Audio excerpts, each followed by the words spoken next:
ಅದ್ಭುತವಾದಂತಹ ಪ್ರತಿಭೆ, ಬಹುಮುಖ ಪ್ರತಿಭೆ ಅಂತ ಇವರು.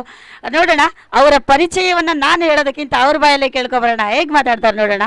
ಸರ್, ತಮ್ಮ ಪರಿಚಯದೊಂದಿಗೆ ತಮ್ಮ ಕ್ರಿಕೆಟ್ ಪಯಣದ ಬಗ್ಗೆ ಸ್ವಲ್ಪ ಮಾಹಿತಿಯನ್ನು ಕೊಡಿ ಸರ್. ನನ್ನ ಪರಿಚಯ, ನಾನು KP ಸತೀಶ್ ಅಂತೇಳಿ ಕುಂದಾಪುರ ಚಕ್ರವರ್ತಿ ಕ್ರಿಕೆಟ್ ಕ್ಲಬ್ನಲ್ಲಿ ವಿಕೆಟ್ ಕೀಪರ್ ಆಗಿ ಬಹುಶಃ 92ರಿಂದ ಕಾರ್ಯನಿರ್ವಹಿಸ್ತಾ ಇದ್ದೆ. ಬಹುಶಃ ಇವತ್ತು ಕರ್ನಾಟಕ ರಾಜ್ಯದಾದ್ಯಂತ ವಿಕೆಟ್ ಕೀಪರ್ ಅಂತೇಳಿ ಪರಿಚಯಿಸ್ಕೊಡ್ತಾ ಇದ್ರು ನನ್ನನ್ನು. ಅದ್ಭುತವಾದಂತಹ ಬಹುಮುಖ ಪ್ರತಿಭೆ ಅನ್ನುವುದು ನಮಗೆ ಈಗಾಗಲೇ ಗೊತ್ತಾಗಿದೆ ಸರ್. ಕ್ರಿಕೆಟ್ ಪಯಣ ನಿಮ್ಮದು ಹೇಗೆ ಸ್ಟಾರ್ಟ್ ಆಯಿತು, ಮತ್ತು ಅದರ ಅನುಭವ, ಅದರ ಹಿಂದಿನ ಒಂದಷ್ಟು ಸಾಧಕ ಬಾಧಕಗಳಿರ್ತವೆ, ಅದನ್ನು ಹೇಳೋದಾದರೆ ಹೇಗೆ ಹೇಳ್ತೀರಿ ಸರ್ ತಾವು? ಅದನ್ನು ಬಹುಶಃ ಹೇಳಲಿಕ್ಕೆ ಹೋದರೆ ತುಂಬ ಸಮಯ ಬೇಕಾಗ್ತದೆ, ಶಾರ್ಟ್ ಮಾಡಿ ಹೇಳ್ತೇನೆ. ಈ ಕ್ರಿಕೆಟ್ನಲ್ಲಿ ಈಗ ಸಣ್ಣಗಿರುವಾಗ ನಾವು ಪ್ರಾಕ್ಟೀಸ್ ಮಾಡ್ತೇವೆ. ಇದೇ ಕುಂದಾಪುರದ ಗಾಂಧಿ ಮೈದಾನದಲ್ಲಿ ಚಕ್ರವರ್ತಿ ಕ್ರಿಕೆಟ್ ಕ್ಲಬ್ ಪ್ರಾಕ್ಟೀಸ್ ಮಾಡ್ತಾಯಿದ್ರು. ನಾವು ಶಾಲೆ ಹೋಗುವಾಗ ಕೂಡ 5ನೇ ಕ್ಲಾಸ್ 6ನೇ ಕ್ಲಾಸ್ ಇರುವಾಗ ಬಂದು ಅಲ್ಲಿ ಬೋಲ್ ಎಕ್ಕಿ ಬಿಸಾಡುವಂಥದ್ದು, ಅಲ್ಲಿ ಆಡುವಂಥದ್ದು. ತದನಂತರ ಆ ಟೀಮ್ನಲ್ಲಿ ಸೇರಿಕೊಂಡು ಫಸ್ಟಿಗೆ ನಾವು ಕುಂದಾಪುರದಲ್ಲಿ ಲಾರ್ಕ್ ಫ್ರೆಂಡ್ಸ್ ಅಂತೇಳಿ ಒಂದು ಟೀಮ್ನಲ್ಲಿ ಆಡಿ, ಅದರ ನಂತರ ಲಾವಣ್ಯ ಕ್ರಿಕೆಟರ್ಸ್ ಅಂತೇಳಿ ಅದರಲ್ಲಿ ಆಡಿ, ನಂತರ ಈ ಕರಾವಳಿ ಕುಂದಾಪುರ ಅಂತೇಳಿ ಅದರಲ್ಲಿ ಕೀಪಿಂಗ್ ಮಾಡಿ ಕಲಿತು ಅಲ್ಲಿ ಒಳ್ಳೆ ಕೀಪಿಂಗ್ ಮಾಡಿ ನನಗೊಂದು ಸೀನಿಯರ್ ಪ್ಲೇಯರ್ ಗಣೇಶ್ ನಾವ್ಡ್ ಅಂತೇಳಿದ್ರು. ಅವ್ರು ನನ್ನನ್ನು ಕರಾವಳಿಯಲ್ಲಿ ಸ್ವಲ್ಪ ಪ್ರಾಕ್ಟೀಸ್ ಮಾಡು ಅಂತೇಳಿ ಅಲ್ಲಿ ಪ್ರಾಕ್ಟೀಸ್ ಮಾಡಿ ಅಲ್ಲಿ ಕೀಪರ್ ಆಗಿ ನೆಕ್ಸ್ಟು ಚಕ್ರವರ್ತಿಯಲ್ಲಿ ಕೀಪಿಂಗ್ ಮಾಡಿ ಇವತ್ತು ಒಳ್ಳೆ ಜನರು ನನ್ನನ್ನು ಒಳ್ಳೆ ಕೀಪರ್ ಅಂತೇಳಿ ಒಂದು ರೆಕಗ್ನೈಸ್ ಮಾಡ್ತಾಯಿದ್ರು. ನೀವು ಬಹಳ ಚಂದದ ಕಮೆಂಟ್ರಿ ಕೂಡ ಮಾಡ್ತೀರಿ ಅನ್ನೋದನ್ನು ಕೇಳಿಬಿಟ್ಟಿದ್ದೀವಿ. ನಿಮ್ಮ ಕಮೆಂಟ್ರಿಯನ್ನು ನಮಗೆ ಕೇಳುವಂಥ ಅವಕಾಶ ಏನಾದರೂ ಸಿಗ್ಬೋದಾ ಸರ್? ಈಗ ಅಲ್ಲ, ಹೇಳಿ ಆಯಿತು, ನಿಮ್ಮ ಬ್ಯಾಡ್ ಲಕ್. ಇನ್ನು ಈಗ ಮಧ್ಯಾಹ್ನ ಮೇಲೆ ಒಂದು ಚಾನ್ಸ್ ಉಂಟು. ನಾನೀಗ 30 ಓವರ್ ಕಮೆಂಟ್ರಿ ಹೇಳಿ ಆಯಿತು. ನನ್ನ ಮಿತ್ರ ನಿಮ್ಮ ಇದರ ಅಧ್ಯಕ್ಷರು ದಿನೇಶ್ ಗಾಣಿಗ್ರವರ ಅವರಿಗೋಸ್ಕರ ನಾನು ಬಂದು ಇವತ್ತು ಒಂದು 30 ಓವರ್ ಕಮೆಂಟ್ರಿ, ಎಲ್ಲಿಯೂ ಸ್ಟೇಟ್ ಲೆವೆಲ್ ಮ್ಯಾಚಿಗೂ ಕಮೆಂಟ್ರಿ ನಾನು ಹೇಳೋದಿಲ್ಲ, ಸ್ಟಾಪ್ ಮಾಡಿದ್ದೇನೆ. ಕಮೆಂಟ್ರಿ ಹೇಳೋರು ಈಗ ತುಂಬ ಜನ ಇದ್ದಾರೆ. ಅದರಲ್ಲಿ ನಾನು ಇವತ್ತೊಂದು ಕಮೆಂಟ್ರಿ ಹೇಳುವಂಥ ಅವಕಾಶ ನನಗೆ ಸಿಕ್ಕಿದೆ. ಯಾಕಂದರೆ ಬೈಂದೂರಿನ ವಿಕ್ರಮ್ ಕ್ರಿಕೆಟರ್ಸ್ ಒಂದು ಅದ್ದೂರಿಯ ಕ್ರಿಕೆಟ್ ಪಂದ್ಯಾಟ ಮಾಡಿದರು. ಇದರಲ್ಲಿ ಒಂದು ಕಮೆಂಟ್ರಿ ಹೇಳುವಂಥ ಅವಕಾಶ ಒದಗಿದೆ. ನಾನು ಹೇಳಿ ಆಯಿತು, ಮತ್ತೆ ಮುಂದಿನ ಮ್ಯಾಚ್ನಲ್ಲಿ ನೋಡು. ಲೆದರ್ ಬಾಲ್ ಅಥವಾ ಟೆನ್ನಿಸ್ ಬಾಲ್, ಈ ಥರದ್ದು ಬಾಲ್ಗಳ ಬಗ್ಗೆ ಹೇಳೋದಾದರೆ ಯಾಕೆ ಬೇರೆ ಬೇರೆ ಬಾಲ್ಗಳನ್ನು ಚೂಸ್ ಮಾಡ್ತಾರೆ ಕ್ರಿಕೆಟರ್ಸ್ ಅಥವಾ ಅಸೋಸಿಯೇಷನ್ ಕಡೆಯಿಂದ ಅಥವಾ ಟೂರ್ನಮೆಂಟ್ ಆಯೋಜಕರುಗಳು ಬೇರೆ ಬೇರೆ ಬಾಲ್ಗಳನ್ನು ಆಯ್ಕೆ ಮಾಡ್ತಾರೆ? ಯಾಕೆ ಆ ರೀತಿ ಆಯ್ಕೆಗಳನ್ನು ಮಾಡಬೇಕು ಅಥವಾ ಮಾಡೋದು ಅಂತ? ಅದೇ ಬಾಲ್ಗಳ ಆಯ್ಕೆ ಅಂತ ಹೇಳಿದರೆ, ಈಗ ಮಕ್ಕಳಿಗೆ ಈಗ ಟೆನ್ನಿಸ್ ಬಾಲ್ನಲ್ಲಿ ಏನಾಗಿದೆ ಅಂತ ಹೇಳಿದರೆ, ಈ ಹಿಂದೆ ಟೆನ್ನಿಸ್ ಬಾಲಿಗೆ ಜಾಸ್ತಿ ಆವಾಗ ನಾಗರಾಜ್ ಶೆಟ್ಟರ್ ಹೇಳಿದಾಗೆ ಜಾಸ್ತಿ ಅದಕ್ಕೆ ಬೇಕಾದಂಥ ಅವಕಾಶಗಳಿರಲಿಲ್ಲ. ಈಗ ಒಬ್ಬ ಪ್ಲೇಯರ್ ಟೆನ್ನಿಸ್ ಬಾಲ್ನಲ್ಲಿ ಆಡ್ರೆ ಅವನಿಗೆ ಮುಂದೆ ಫ್ಯೂಚರ್ ಸ್ವಲ್ಪ ಕಡಿಮೆ ಇದ್ದಿತ್ತು. ಈಗ ಈ ಮಕ್ಕಳು ಆಡ್ತಾ ಇರುವಾಗ ಇದರಲ್ಲಿ ಅಂಡರ್-19 ಮಾಡ್ತಾಯಿದ್ರು. ಈ ಮಕ್ಕಳಿಗೆ ಇದೊಂದು ಒಳ್ಳೆ ಅವಕಾಶ ಇದೆ, ನ್ಯಾಷನಲ್ ಲೆವೆಲ್ನಲ್ಲಿ ಅವಕಾಶ ಇದೆ. ಈಗ ನಿಮ್ಗೆ ಗೊತ್ತಾದಾಗೆ ಇವಾಗಲೇ ನಡೀತಾ ಇದೆ IPL. ಒಂದು ಹುಡುಗ ಒಳ್ಳೆ ರೀತಿಯ ಆಟ ಆಡಿದರೆ ಅವನಿಗೊಂದು ಒಳ್ಳೆ ಫ್ಯೂಚರ್ ಇರ್ತದೆ. ಮುಂದೆ ಅವನಿಗೆ ಎಲ್ಲ ವಿಭಾಗದಲ್ಲಿ ಅವನಿಗೆ ಮುಂದೆ ಅವನ ಜೀವನಕ್ಕೂ ಕೂಡ ಇದರಿಂದ ಅವಕಾಶ ಆಗುವಂಥ ಅವಕಾಶ ಆಗ್ತದೆ. ಇದರಲ್ಲಿ ಈ ಮಕ್ಕಳಿಗೂ ಕೂಡ ಗೊತ್ತಿರ್ತದೆ, ಈಗ ಆಡುವಾಗ ಒಬ್ಬ ಆಟಗಾರ ಅವನ ಪ್ರತಿಭೆಯನ್ನು ಹೊರಗೆ ಹಾಕಲಿಕ್ಕೆ ಇದೊಂದು ಒಳ್ಳೆಯಾದಂಥ ವೇದಿಕೆ ಆಗ್ತದೆ. ಅಂಡರ್-19 ಅನ್ನುವಂಥ ಪಂದ್ಯಾಕೂಟವನ್ನು ಇವರು ವಿಕ್ರಮ್ ಬೈಂದೂರು ಆಯೋಜಿಸಿದರು. ಈ ಪಂದ್ಯದಲ್ಲಿ ಅವನು ಒಳ್ಳೆ ರೀತಿಯ ಆಟವನ್ನು ಆಡಿದರೆ 4 ಜನ ಪ್ರೇಕ್ಷಕರು ನೋಡ್ತಾರೆ. ಮತ್ತು ಈಗ ಲೈವ್ ಇರೋದ್ರಿಂದ ನಮ್ಮ ದೇಶದಾದ್ಯಂತ ಪ್ರಪಂಚದಾದ್ಯಂತ ಲೈವ್ ಬರ್ತಾ ಇದೆ. ಅದರಲ್ಲಿ ಆ ಹುಡುಗ ಇವಾಗ ಆವಾಗಲೇ ನಮ್ಮ ಶಿರ್ವಾ ಟೀಮಿನ ಹುಡುಗ 62 ರನ್ನನ್ನು ಹೊಡೆದ, ಒಳ್ಳೆ ರೀತಿಯ ಸ್ಟ್ರೋಕ್ಸ್ಗಳನ್ನು ಮಾಡಿದ್ದಾರೆ. ಇವರು ಮುಂದೆ ಇವರ ಫ್ಯೂಚರ್ನಲ್ಲಿ ಇವರಿಗೆಲ್ಲ ರೀತಿಯ ಅವಕಾಶಗಳು ಒದಗಿ ಬರ್ತದೆ ಈ ಲೆದರ್ ಬಾಲ್ನಿಂದ. ಟೆನ್ನಿಸ್ ಬಾಲ್ನಿಂದ ಅಂಥ ಅವಕಾಶಗಳು ಇಲ್ಲ. ಈಗೆಲ್ಲ ಆಗ್ತಾಯಿದೆ, KSPL ಅದೆಲ್ಲ ಲಾಸ್ಟ್ ಟೈಮ್ ನೀವು ನೋಡಿರ್ಬೋದು ಆಗಿದೆ. ಬಟ್ ಈ ಲೆದರ್ ಬಾಲ್ನಲ್ಲಿ ಮಕ್ಕಳಿಗೆ ಒಂದು ಫ್ಯೂಚರ್ ಸಿಗ್ತದೆ. ಇದರಿಂದ ಮಕ್ಕಳಿಗೂ ಕೂಡ ಈ ಕ್ರಿಕೆಟ್ನಿಂದ ಎಲ್ಲರ ಬಾಂಧವ್ಯ ಕೂಡ ಸ್ನೇಹಿತ್ವ ಅದು ಬೆಳೀತದೆ. ಇದರಿಂದ ಇವರ ಫ್ಯೂಚರಿಗೂ ಒಳ್ಳೆಯದಾಗ್ತದೆ.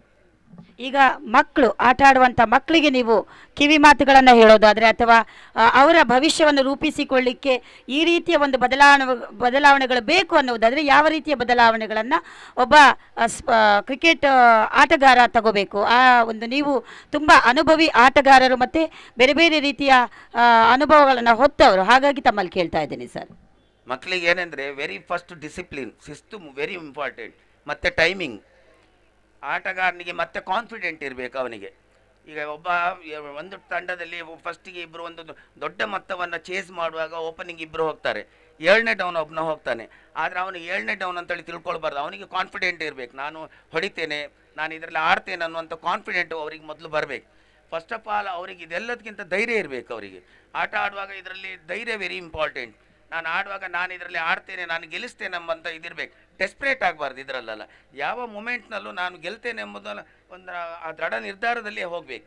ಇದು ಅವ್ರು ವೆರಿ ಫಸ್ಟ್ ತಿಳ್ಕೊಳ್ಬೇಕು.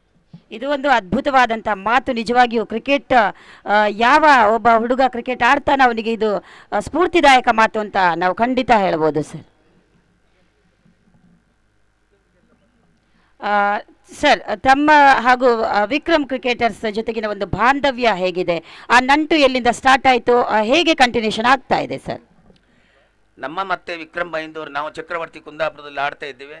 ಬೈಂದೂರಿನಲ್ಲಿ ವಿಕ್ರಮ್ ಬೈಂದೂರು ಆಡ್ತಾ ಇದ್ದರು.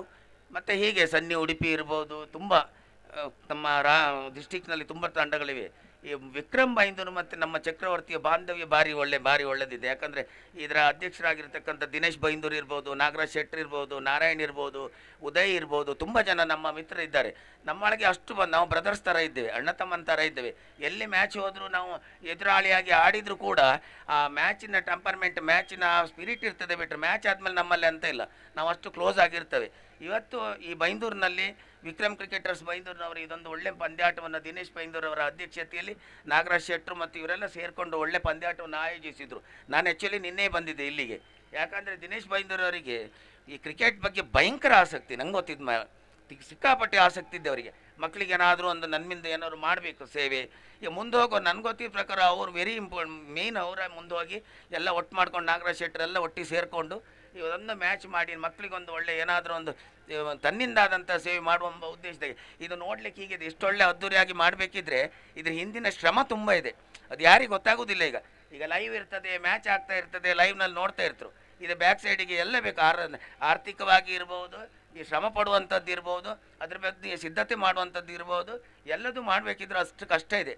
ಇವತ್ತು ಡಿಸ್ಟಿಕ್ನಿಂದ ಇಷ್ಟು ಟೀಮ್ಗಳನ್ನು ಕರೆಸಿ ಮಾಡಬೇಕಿದ್ರೆ ಅಷ್ಟು ಸುಲಭ ಆಗೋದಿಲ್ಲ. ಒಂದು ಟೀಮಿನ ಒಬ್ಬ ತರಬೇತುದಾರರನ್ನು ಭೇಟಿಯಾಗಿ ಅವ್ರನ್ನ ಕಾಂಟ್ಯಾಕ್ಟ್ ಮಾಡಿಕೊಂಡು ಅವ್ರ ಹತ್ರ ಮಾಡಿಕೊಂಡು ಮತ್ತು ಬೇರೆ ಟೀಮ್ಗಳನ್ನು ಅವ್ರನ್ನ ಮಕ್ಕಳನ್ನ ಕರ್ಕೊಳ್ಳೋ ಬಗ್ಗೆ ಮಾತಾಡಿಕೊಂಡು ಇಷ್ಟು ಟೀಮ್ ಸಿದ್ಧ ಮಾಡೋದು 1 ವಾರಗಳ ಮಾಡೋದು ಅಷ್ಟು ಸುಲಭದ ಸಂಗತಿ ಅಲ್ಲ. ಟೆನ್ನಿಸ್ ಬಾಲ್ನಲ್ಲಿ 3 ದಿನ ಮಾಡಲಿಕ್ಕೆ ಅಷ್ಟು ತಲೆಯಲ್ಲಿ ಇಡೀ ಮೈಯೆಲ್ಲ ಬೆವರ ಆಗ್ತದೆ.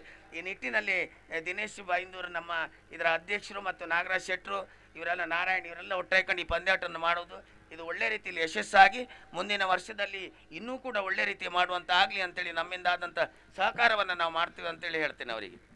ಮುಂದಿನ ದಿನಗಳಲ್ಲಿ ಬೇರೆ ರೀತಿಯ ಪಂದ್ಯಾವಳಿಗಳನ್ನು ಆಯೋಜನೆ ಮಾಡುವಂತಹ ಮನಸ್ಥಿತಿ ಏನಾದರೂ ಇದೆಯಾ ಸರ್ ತಂಡದ ಜೊತೆಗೆ ಸೇರಿಕೊಂಡು ತಾವು? ಈಗ ಅವರು ಅಂಡರ್-19 ಮಾಡಿದ್ದಾರೆ. ಈಗ ಆಲ್ಮೋಸ್ಟ್ ಈಗ ಅವರು ಆವಾಗಲೇ ಹೇಳಿ ಆಯಿತು. ನೀವು ಆವಾಗ ಒಬ್ಬರು ಪ್ರಶ್ನೆ ಕೇಳಿದರೆ ಅಂಡರ್-19 ಯಾಕೆ ಮಾಡ್ತೀರಿ ಹೇಳಿ. ಈಗ ಅಂಡರ್-12 ಇರ್ಬೋದು, ಅಂಡರ್-16 ಇರ್ಬೋದು, ಅಂಡರ್-22 ಇರ್ಬೋದು. ಬಟ್ ಇವಾಗ ಅಂತಂದರೆ ಅಂಡರ್-19 ಮಕ್ಕಳಿಗೆ ಒಂದು ಒಳ್ಳೆ ಅವಕಾಶ ಇದೆ. ಆ ಮಕ್ಕಳು ಸ್ವಲ್ಪ ಜನ ಇದ್ದಾರೆ. ಈಗ ಬೇಸಿಗೆ ರಜೆ ಇರೋದ್ರಿಂದ ಆ ಮಕ್ಕಳೆಲ್ಲ ಈ ಕ್ರಿಕೆಟ್ ಬಗ್ಗೆ ಆಡ್ಲಿಕ್ಕೆ ಬರ್ತಾರೆ.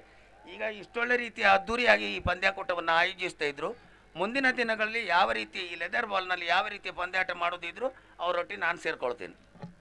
ಎಸ್, ಸ್ಪೋರ್ಟ್ಸ್ ಕನ್ನಡದೊಂದಿಗೆ ಬಹಳ ಅದ್ಭುತವಾದಂಥ ಅನುಭವಗಳನ್ನು ಎಲ್ಲರೂ ಕೂಡ ಹಂಚಿಕೊಂಡಿದ್ದಾರೆ. ಕ್ರಿಕೆಟ್ ಅಭಿಮಾನಿಗಳಿಗೆ ಇದೊಂದು ಸುವರ್ಣಾವಕಾಶ. ಈ ಮೈದಾನದಲ್ಲಿ ಕ್ರಿಕೆಟ್ ನಡೀತಾ ಇದೆ, ಬಂದು ನೋಡುವಂಥ ನೋಡುಗ ಅಭಿಮಾನಿ ಕ್ರಿಕೆಟರ್ಸ್ಗಳು ಬಂದು ನೋಡ್ಬೋದು. ಇಲ್ಲಿ ಬೇರೆ ಬೇರೆ ತಂಡಗಳು ಮತ್ತಷ್ಟು ಜೋಶ್ನಿಂದ ಕ್ರಿಕೆಟ್ ಆಡ್ತಾ ಇದ್ದಾರೆ. ವೆಲ್ಕಮ್ ನಮ್ಮ ಗಾಂಧಿ ಮೈದಾನ ಬೈಂದೂರ್ಗೆ.